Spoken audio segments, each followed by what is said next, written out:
Hello, Year 9. It's Mr. Jones here. How are you all keeping?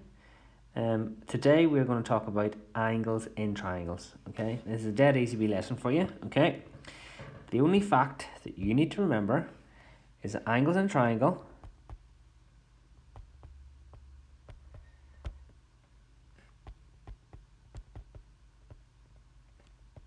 add up to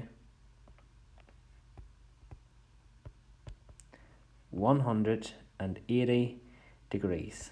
Okay, that's it. If you can remember that, today's lesson will be dead easy. Okay, so let's have a go at some questions here. All right, I'm only going to do a few of these, I'm not going to do all 8. So, number 1, we have got a triangle here. Okay, this angle is 35 degrees. I'm trying to find this one, and then there's one that's got a wee box on it.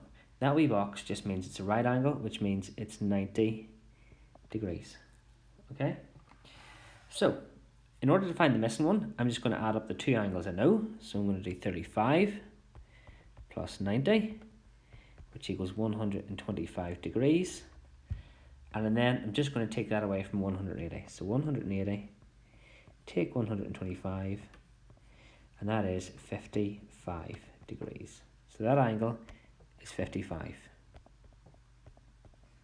Okay, first one done. Here's another one. Okay, I know two angles already. This one's a wee bit easier. I know it's 32 and 28, and I'm trying to find this missing one here.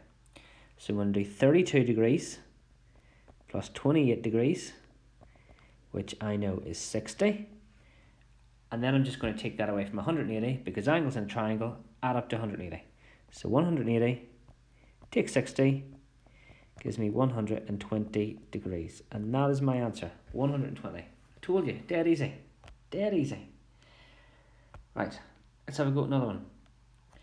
I've got 25 and 36. So I'm going to do 136 plus 136 is 161, and I'm going to take that away from 180 because that's how many degrees are in a triangle, and that is 19. So the answer is 19 degrees. Okay, I'm going to do one more, and then I'm going to leave you guys to it. Okay, I'm going to do this one here. Okay, again, similar to the first one, we have 66 degrees. We have this wee box, which we know is 90 degrees because that's a right angle. So we're going to add them both together. We're going to do 66 plus 90, and that's 154. Okay, degrees. And I'm going to take it away from 180. 180, take away 154, and that is 26 degrees. And that is my answer, 26 degrees. Okay guys, there's a worksheet attached. There's only a few questions. It shouldn't take you too long. Good luck. Chat to you later.